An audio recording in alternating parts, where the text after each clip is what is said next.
Autre mission très importante pour vous, c'est les réunions de chantier. Donc il y a tout d'abord, bien entendu, la première réunion de chantier. Donc cette première réunion, elle est très importante, car elle permet d'établir une prise de contact entre la maîtrise d'œuvre et les futurs participants à la construction, préciser les objectifs généraux en termes de qualité, de délai, de sécurité relatifs à la réalisation de l'opération, de présenter l'organisation de chantier et de délimiter les divers emplacements réservés aux entreprises ou en réunion de chantier, d'arrêter les dispositions relatives à la direction et au contrôle des travaux, à savoir la réunion de coordination, l'aménagement des bureaux, le circuit des documents ou de l'information, le compte prorata, le pilotage, la sécurité et protection de la santé, par exemple. Cette séquence donc propose à titre indicatif un déroulement du premier rendez-vous de chantier. Donc, on commence par le pointage des présents, donc bon, rien de spécial à dire de plus. Dans l'ordre, c'est tout d'abord le pointage des présents, voir qui est là. En deuxième lieu, présentation des différents participants, remettre à chacun la liste de tous les participants du chantier, avec le nom des personnes responsables, leur adresse postale et mail, leur numéro de téléphone et de portable, indiquer à chaque entreprise les lots qui leur sont assignés devant tout le monde, qu'on soit au clair là-dessus. En 3, présentation générale du projet, donc en termes d'options architecturales et techniques, des explications, donc vous donnez des explications sur le plan masse et commentaires sur le fonctionnement et la circulation à l'intérieur de l'opération, présentation du système de structure retenu, présentation des principales options retenues pour les corps d'état techniques ou les équipements intérieurs.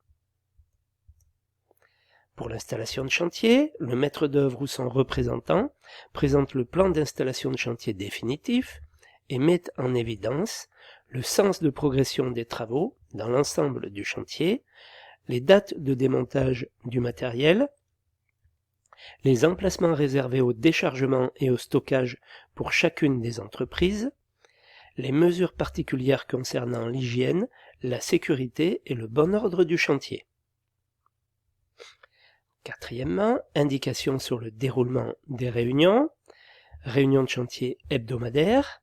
On retient en général le principe d'une réunion hebdomadaire à jour et heure fixe sur le chantier.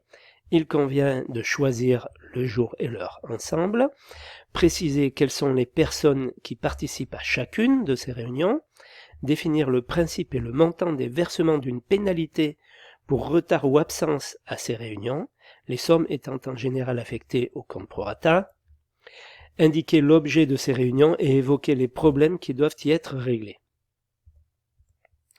Réunion de chantier mensuelle, il peut y en avoir. Pour certains chantiers importants, une réunion dite mensuelle est à prévoir afin de faire le point d'une manière plus générale que lors de la réunion hebdomadaire. Les différents participants doivent avoir un mandat pour être en mesure de s'engager au nom de l'entreprise. Ces réunions mensuelles sont à programmer à jour et heure fixe, de façon que chaque participant puisse les noter à l'avance dans son emploi du temps. Elles pourront être préalables à la réunion avec le maître d'ouvrage, afin de reporter les questions qui nécessitent une réponse ou une décision rapide de ce dernier. Cinquièmement, fonctionnement de la direction de chantier. Donc, l'organigramme.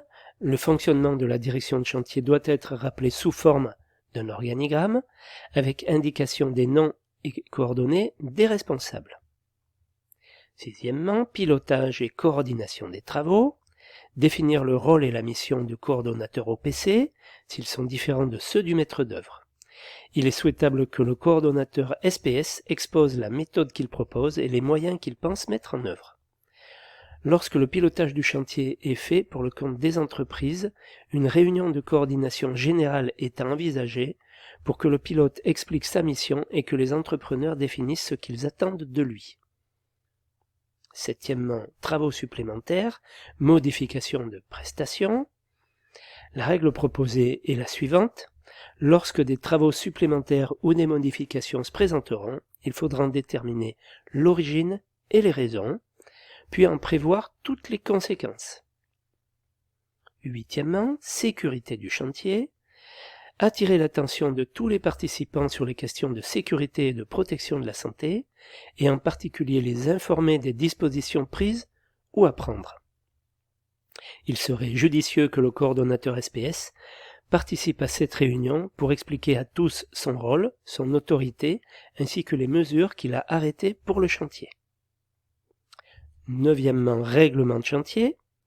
Porter à la connaissance de tous les participants le règlement de chantier, s'il existe déjà.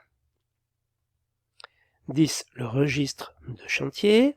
Informer les acteurs de l'opération de l'existence de cet outil qui permettra de tracer l'ensemble des documents émis ou reçus par le maître d'œuvre concernant le déroulement du chantier. 11e, discussion et explication technique. Des difficultés habituelles surgissent sur le chantier dès les premières réunions. Le maître d'œuvre donne les indications ou précisions relatives aux limites de prestation entre les corps d'État, aux réservations et rebouchages après passage des différentes entreprises, à la propreté du chantier, à l'enlèvement des gravois et au nettoyage en fin de travaux, au repliement du matériel et des installations de chantier. Très important tout ça. Diapositive très très importante. Voilà, limite de prestation, réservation, propreté du chantier, installation de chantier, très important. 12e, rédaction du procès-verbal de la réunion. Rédigé par l'animateur, il reprendra les points essentiels que l'on vient d'invoquer.